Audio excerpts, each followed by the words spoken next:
ನಮಸ್ಕಾರ. ಹಿಂದೆ ಒಬ್ಬರು ಇನ್ನೊಬ್ಬರನ್ನ ಮಾತಲ್ಲಿ ಮಾತು ಕೊಟ್ಟರೆ ಹಾಗೆ ನಡ್ಕೊಳ್ತಾ ಇದ್ದರು. ಅಂದರೆ ಎಲ್ಲರೂ ಅಲ್ಲ, ಕೆಲವೊಂದಷ್ಟು ಜನ. ಇವಾಗ ಸರ್ಟಿಫಿಕೇಟ್ ತೋರಿಸ್ಬೇಕು,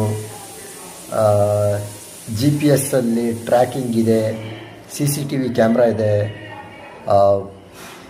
ಮನೆಯಲ್ಲಿ ಮಕ್ಕಳನ್ನೆಲ್ಲ ನೋಡ್ಕೊಳೋಕ್ಕೆ ಮಹಿಳಾ ಸಿಬ್ಬಂದಿಗಳಿದ್ದಾರೆ. ಅಷ್ಟೆಲ್ಲ ಒಂದು ಸೇಫ್ಟಿ ಇದೆ ಅಂತ ಹೇಳಿ ಆದ್ರೂ ಮಕ್ಕಳನ್ನು ಸ್ಕೂಲಿಗೆ ಸೇರ್ಸೋಕ್ಕೆ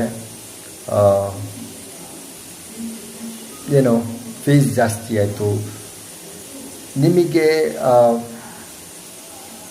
ಮಾತಲ್ಲೇ ಒಬ್ಬರು ಎಷ್ಟು ಒಳ್ಳೆಯವರು,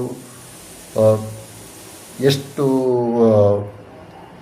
ಒಳ್ಳೆಯವರಲ್ಲ ಅಂತ ಮಾತಲ್ಲೇ ಗೊತ್ತಾಗೋ ಥರ ನಿಮ್ಮ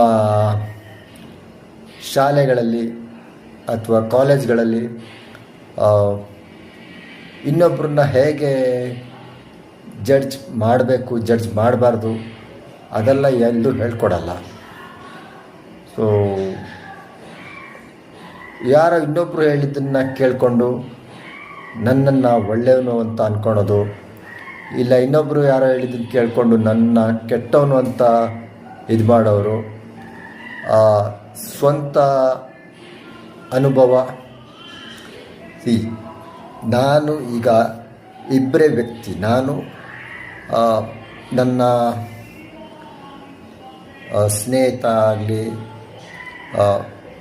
ಇಲ್ಲ ಜೊತೆಗೆ ಕೆಲಸ ಮಾಡೋರು ಯಾರೇ ಆಗಲಿ, ನಾನು ನನ್ನ ಅನುಭವ ಮೇಲೆ ನಾನು ಇನ್ನೊಬ್ಬ ವ್ಯಕ್ತಿನ ಅರ್ಥ ಮಾಡ್ಕೊಳ್ಳೋ ಪ್ರಯತ್ನ ಮಾಡ್ತೀನಿ. ನನಗೆ ಒಳ್ಳೆಯ ಅನುಭವಗಳಾಗಿದ್ದರೆ ಒಳ್ಳೆಯವನು ಅಂತ ಒಪ್ಕೊಳ್ತೀನಿ. ನನಗೆ ಬೇರೆಯವರಿಂದ ಎಲ್ಲ ಕೆಟ್ಟ ಅನುಭವಗಳಾಗಿದ್ದರೆ ನಾನು ಇನ್ನೊಬ್ಬ ವ್ಯಕ್ತಿಯ ಒಳ್ಳೆಯವನಾಗಿದ್ದರೂ ಅವನನ್ನು ನಂಬೋದಿಲ್ಲ. ಸೊ ಇನ್ನೊಬ್ಬರು ಹೇಳಿದ್ದನ್ನು ನಂಬೋದಕ್ಕಿಂತ ನಮ್ಮ ಸ್ವಂತ ಅನುಭವ ತುಂಬ ಮುಖ್ಯ.